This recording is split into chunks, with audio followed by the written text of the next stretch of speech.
10 African travel realities no one tells you about. As a South African, I feel truly blessed to live on this fascinating, endlessly exciting, and always changing continent. I have spent almost 4 decades living here, traveling the length and breadth of the Kruger National Park. My absolute favorite place to stay is Marula Camp. I have the most delightful childhood memories of watching my father cook dinner and seeing hyenas prowling along the fence, salivating at the smell of the braai. I have also seen the roaring Victoria Falls in full flood, and I have held onto my seat looking the other way as my family drove through the crowded and unpredictable streets of Maputo. Often I take it for granted that I can drive 45 minutes and be in a forest, sitting under a waterfall, or spend the day hiking through a part of the Drakensberg that pretty much no one else knows exists. I also realize that what feels like everyday life to me here in Africa might seem unusual to travelers like you, especially if you've come across this piece in search of genuine, non-AI generated travel tips. Written by someone who actually lives it. The Africa I know is partly what you read about in the news, but mostly a place that is so utterly beautiful and eccentric that it is hard to understand. It's a place of cultures that will fight like brother and sister and then stand together to turn on anyone from the outside who interferes. It's a place that often gets a deserved bad rap, but is also unfairly treated because it is so misunderstood. And it is hands down the most rewarding place to go on a holiday. To see Africa in the extraordinary light that it should be seen, we have put together a few African travel realities that you'll benefit from knowing before you land at Cape Town International. The 10 African travel realities no one tells you about. There's a different kind of English spoken here.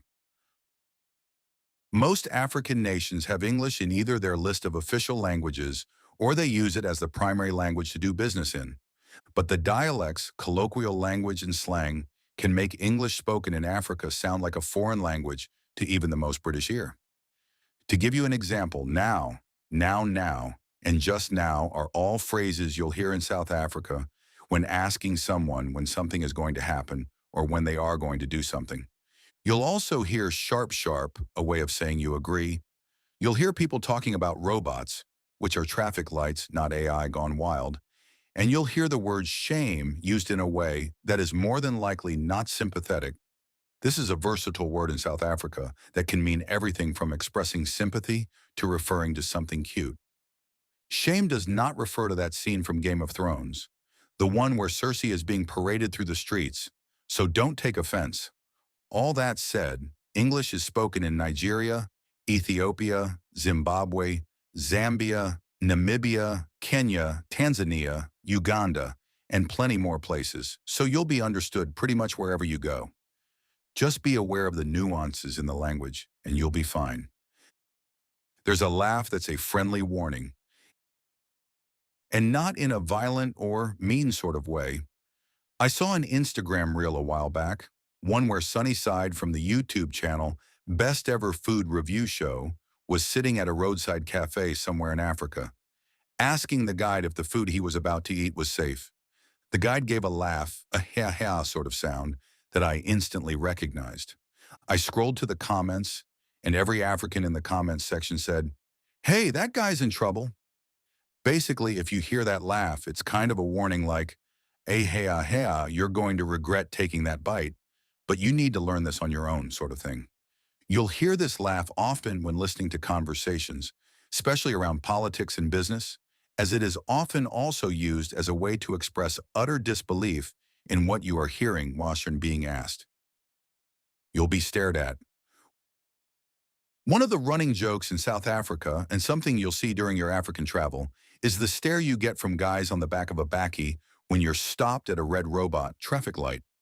They can stare into the depths of your soul, not because they are being funny, but because that's just what we do here.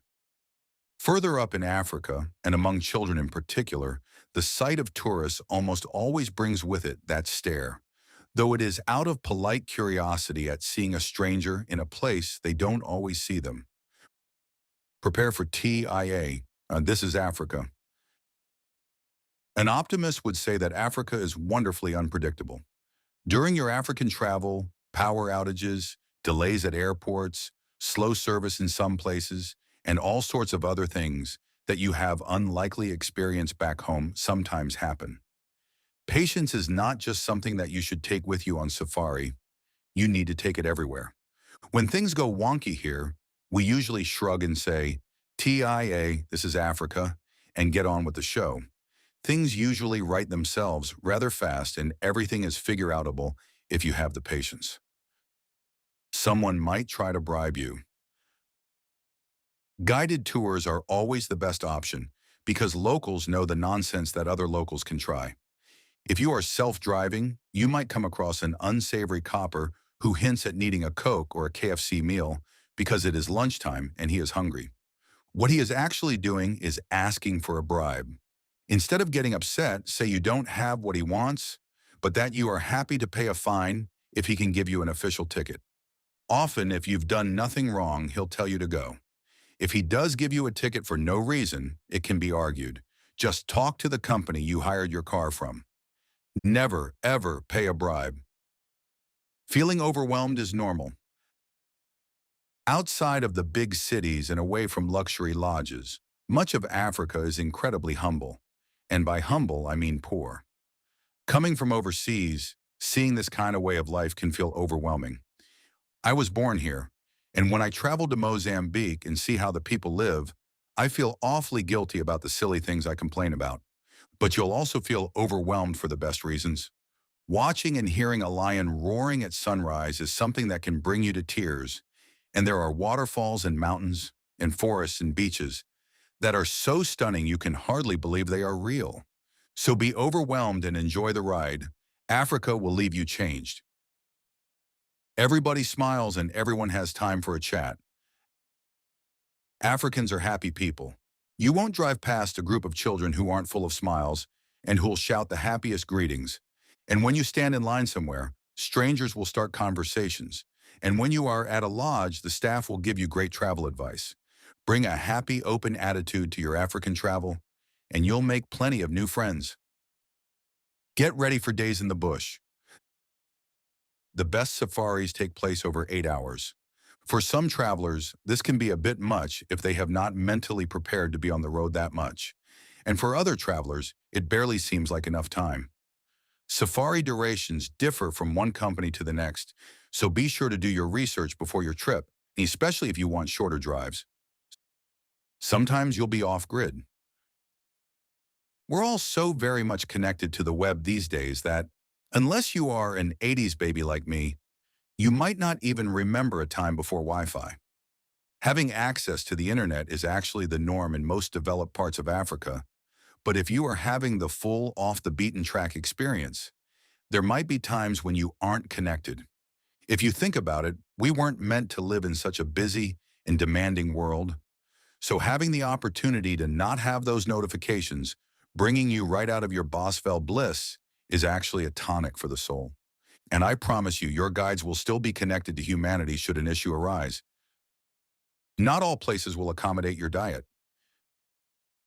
Being a vegetarian, a vegan, anti-gluten, anti-sugar, or a salad-only kind of gal is not going to make your travels as easy as they could be if you were traveling through Europe. Africans are big on meat, maize, potatoes, and the occasional veg. Portions are not as generous as they are in the USA, but they are always filling enough to have you dozing by the time dinner comes to an end. Now, this is not to say that you are out of options, because most luxury lodges, and it's safe to say just about all restaurants and cafes in urban areas, will accommodate all sorts of diet preferences. But when you are traveling remotely, your options will be limited. Everything about African travel is exciting, and it is only if you are unprepared that your trip can feel a little bit daunting.